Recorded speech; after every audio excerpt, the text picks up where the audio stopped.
Good evening बच्चों, आप सभी का पीके स्टडी एजुकेशन में स्वागत है। आज हम पढ़ाने जा रहे हैं हिंदी के व्याख्या का, करने जा रहे हैं पद्यांश का।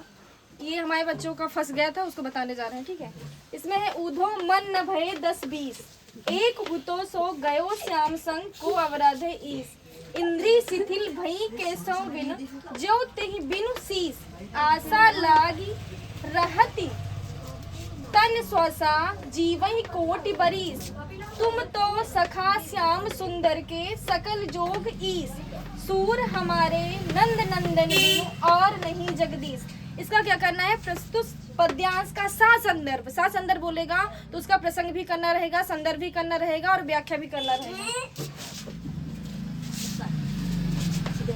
इसमें 2-3 और क्वेश्चन थे, वो हमने छुड़वा दिया है। इसमें है ऊधो जी मथुरा से गोकुल क्यों आए। ठीक है, ऊधो जी मथुरा से गोकुल क्यों आए, ये 2 क्वेश्चन का आंसर देना है। उसमें गेस ही पढ़ा रहे हैं हम लोग, तो गेस में 2-3 क्वेश्चन और है इसके आगे। ठीक है, अब इसका पहले क्या करेंगे? संदर्भ, यहाँ डालेंगे संदर्भ।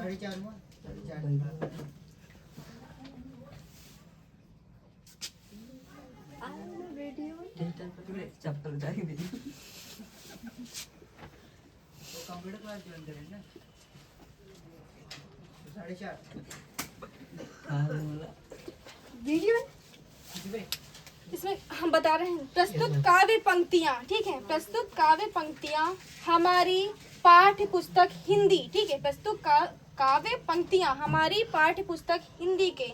अब ये कहाँ से लिया गया है? पद से लिया गया है। किसके द्वारा रचित है?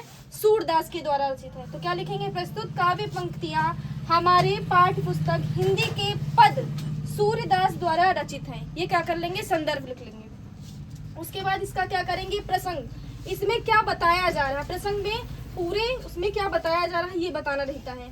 तो श्री कृष्ण से मतलब श्री कृष्ण जी ऊधो को क्या कहाँ भेज रहे हैं? गोकुल भेजते हैं। श्री कृष्ण ऊधो जी को कहाँ भेज रहे हैं? मथुरा भेज रहे हैं। तो वहाँ श्री कृष्ण का यहाँ क्या गोकुल भेज रहे हैं। श्री कृष्ण का मथुरा में मन नहीं लग रहा है और जो गोकुल में बैठी गोपियां हैं, ग्वाल बाले हैं, उनका वहाँ मन न लग रहा है। तो क्या करते हैं? ऊधो जी श्री कृष्ण जी ऊधो को गोकुल भेजते हैं। ठीक है, वहाँ का हाल चाल पूछने के लिए। ये लिख देंगे प्रसंग में। ठीक है, अब ये ऊधो क्या करते हैं? ऊधो मथुरा से गोकुल जाते हैं श्री कृष्ण के कहने पर। अब ये उसके आगे का प्रसंग है। ऊधो मन न भये 10-20। ठीक है, ऊधो गोपियों से मिलते हैं और उनसे बोलते हैं कि आप श्री कृष्ण को छोड़ दो। ठीक है, श्री कृष्ण तो मथुरा चले गए हैं, तो आप निर्गुण भक्ति शाखा की पूजा करो। ठीक है, निर्गुण भक्ति शाखा की पूजा करो। लेकिन गोपियां क्या कर रही हैं? ऊधो मन न भये 10-20। ठीक है, ऊधो जी हमारे मन 10-20 नहीं है सबकी तरह। ठीक है, हमारा एक ही मन है। वो किसके साथ चला गया है? श्री कृष्ण जी के साथ चला गया है। ठीक है, तो हम दूसरे निर्गुण भक्ति शाखा की पूजा नहीं कर सकते। 10-20 मन हो तो हम कर सकते हैं। एक मन है तो वो श्री कृष्ण के साथ चला गया है तो श्री कृष्ण को ही मानेगा। 10-20 मन हो तो हम कर सकते हैं। ठीक है, एक हुतो, अब ये देखो, एक हुतो संग गयो श्याम संग को अवराधे ईश। ठीक है, अब एक मन हो गया। क्या एक मन ही है हमारे पास? वो किसके साथ चला गया? श्री कृष्ण के साथ चला गया है। अब दूसरा मन हो तो ईश्वर की पूजा करें। ठीक है, आगे इंद्री शिथिल भई केसो बिन। ठीक है, जो शरीर में इंद्रियां होती हैं वो क्या हो गई? शिथिल हो गई। किसके बिना? श्री कृष्ण के बिना। जो तेहि बिन शीस, जैसे क्या होता है? शरीर के बिना शीस हो जाता है। आशा लागी रहत तन श्वासा जीवई कोटि बरीस। ठीक है, गोपियां क्या कह रही हैं ऊधो जी से कि हमारी आशा लगी रहती है कि श्री कृष्ण क्या दर्शन देने हम लोगों को आएंगे। तुम तो सखा श्याम सुंदर के सकल जोग ईस। अब क्या बोल रही हैं ऊधो जी से कि आप तो श्री कृष्ण जी के क्या हैं? सखा हैं। आप तो जानते हैं वो क्या है? परमात्मा है।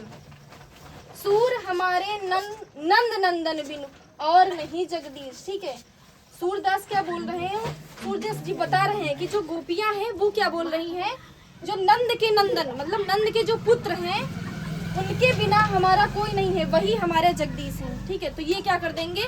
ये पूरी व्याख्या लिख देंगे। ठीक है, व्याख्या के बाद देखो इसमें काव्य सौंदर्य लिखा है। ठीक है, काव्य सौंदर्य में आप अलंकार डालोगे, रस डालोगे। ठीक है, छंद डालोगे, शायरी कौन सी यूज हुई। ठीक है, ब्रज भाषा यूज हुई, ये सब डाल के इसका कंप्लीट कर दोगे। ठीक है, तो आप लोगों को ये पसंद आया हो, सही लगा हो, समझ में आया हो।